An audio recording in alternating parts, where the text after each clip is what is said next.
keluhan apa untuk Bapak Ibu? Ini Pak, saya mau konsultasi soalnya kami baru mempunyai momongan. Oh iya, Bapak dan Ibu ini datang di tempat yang tepat karena saya melihat Bapak ini dan Ibu baru nikah ya, benar ya? Iya. Jadi kaget gitu dengan kondisi yang baru punya momongan ini.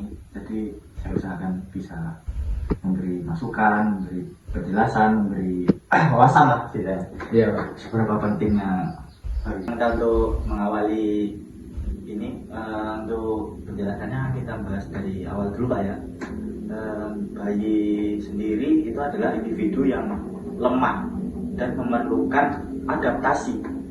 Jadi kalau bayi mengalami kesulitan itu bisa menimbulkan beberapa penyakit, beberapa kekurangan, misalnya dari berat badannya, keterlambatan perkembangannya, perilaku yang tidak teratur, bahkan bisa sampai meninggal dunia. Sehingga bayi sangat memerlukan peran seorang ibu. Nah, ibunya ini nih sangat utama ya, karena kan di rumah gitu jauh lebih baik seorang ibu, karena ibu sekaligus memberikan kasih sayang kepada bayinya. Jadi sangat penting peran ibu bagi seorang bayi. Untuk perkembangan bayi seperti apa ya Pak? Untuk perkembangan sendiri Pak ya, untuk perkembangan pada bayi, masa bayi sendiri atau infasi Pak ya, yang dimulai pada umur 0 sampai 3 tahun merupakan tahap kedua dari perjalanan hidup manusia sendiri. Pada masa ini, pertumbuhan manusia secara fisik akan sempurna, akan tetapi pertumbuhan dan perubahan fisik ini akan terus berlangsung sampai akhir hidup manusia. Masa bayi merupakan waktu ketergantungan yang ekstrim. Banyak aktivitas psikologis baru dimulai, seperti kemampuan bicara, mengatur indera-indera, tindakan fisik, berpikir dengan simbol-simbol ya, meniru gitu, dan belajar dari orang lain. Untuk perkembangan fisiknya sendiri itu meliputi berkembangnya semua sensor dan sistem tubuh berfungsi saat lahir dengan tingkatan yang beragam.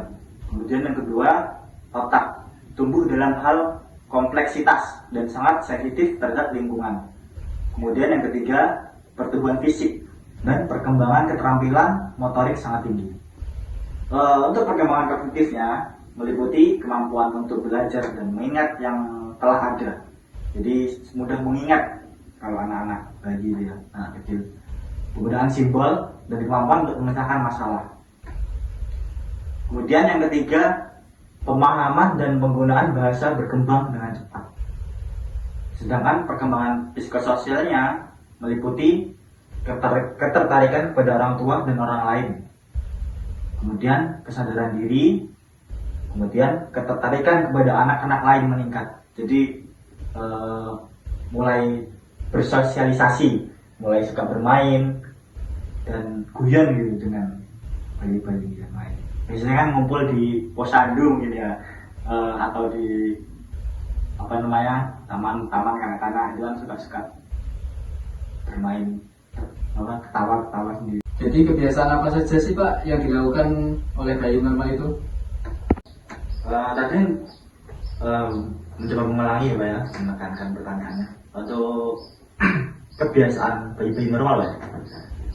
Untuk bayi normal tuh ya yang saya ketahui mulai dari belajar berjalan Pak ya, pada usia 9 sampai 15 bulan.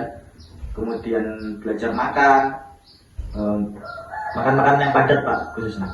Kemudian mulai belajar berbicara, belajar buang air kecil dan buang air besar, belajar mengenal perbedaan jenis kelamin, kemudian mencapai kestabilan jasmaniah, fisiologis, kemudian membentuk konsep-konsep sederhana kenyataan sosial dan alam, dan terakhir belajar mengadakan hubungan emosional dengan orang tua, saudara, dan orang lain. Oh ya Pak, yang terakhir nih, faktor-faktor apa saja ya Pak yang mempengaruhi perkembangan bayi saat ini? Untuk faktor-faktornya apa ya? Faktor-faktornya banyak Pak, mungkin saya jelaskan beberapa ya, karena waktu saya juga padat ini. Untuk faktor-faktornya mungkin ada kondisi dalam kandungan.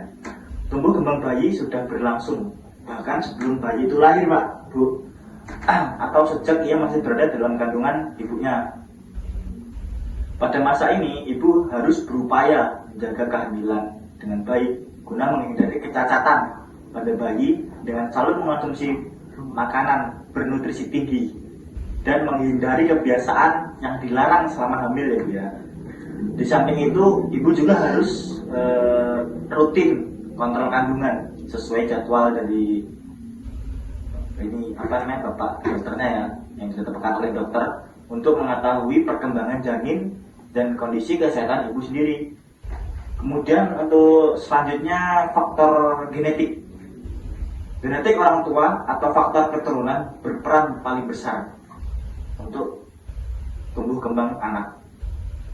Mulai dari karakteristik fisik anak seperti tinggi badan, berat badan, struktur tubuh, warna mata, struktur rambut, hingga bahkan kecerdasan dan bakat.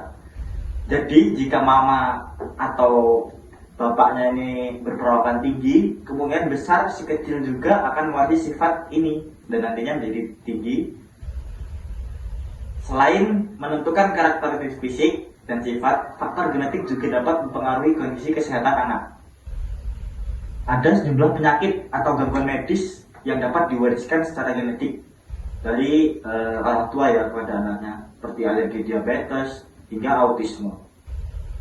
Ini karena genetik merupakan kombinasi atau kode unik yang dibawa oleh sel sperma dari bapak dan sel telur membentuk janin. Kemudian yang terakhir, pola asuh dari bapak ibu ya. Setiap orang tua diharapkan memiliki pendidikan yang layak, karena faktor tersebut juga turut berdampak terhadap tumbuh kembang bayi. Orang tua yang berpendidikan layak tentunya akan memiliki pengetahuan yang lebih banyak seputar pengaruh bayi dan dengan benar. Hal ini akan membuat bayi lebih terjaga pola asuh dan kesehatannya, sehingga ia pun dapat tumbuh dan berkembang dengan baik. Namun jika orang tua berpendidikan minim, maka pengetahuan yang dimiliki pun juga tidak akan cukup. Jadi jangan salah-salah pilih jodoh ya. Itu nasihat yang terakhir ya Pak ya, karena saya lihat Bapak dan Ibu ini kan baru punya momongan, jadi mungkin kaget ya Bapak Ibu ya dengan kondisi yang saat ini. Nasihat sedikit dari saya, jadi bayi ini kan rezeki yang diberikan oleh Allah Subhanahu Wa Taala. Jadi salah satu bentuk syukur kita adalah merawat dia, menjaga dia dengan baik, serta memberikan pendidikan yang layak. Nasihat sedikit dari saya, jadi ada hadis dari Rasulullah SAW bahwasanya anak solehah itu adalah tabungan kita di akhirat kelak, karena anak solehah inilah yang akan mendoakan kita.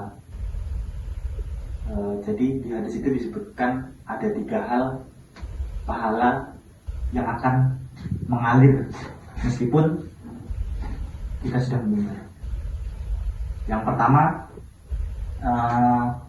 sedekah jariah, kemudian yang kedua ilmu yang bermanfaat.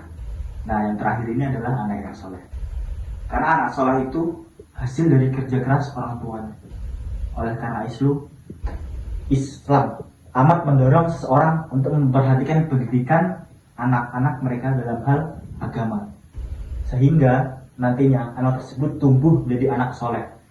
Lalu anak tersebut menjadi sebab, yaitu orang tuanya masih mendapatkan pahala meskipun orang lain sudah meninggal dunia. Jadi anak soleh ini sebab dari doa-doa itu, kok pahala-pahala itu masih mengalir gitu, meskipun bapak ibu sudah meninggal. Jadi tidak ada ruginya untuk memberikan pendidikan agama pada anak. Ya seimbang ya antara pendidikan umum dan pendidikan agama. Mungkin sekian. Terima kasih banyak untuk konsultasi hari ini. Semoga bisa bermanfaat bagi kami dan anak kami. Kami izin pamit.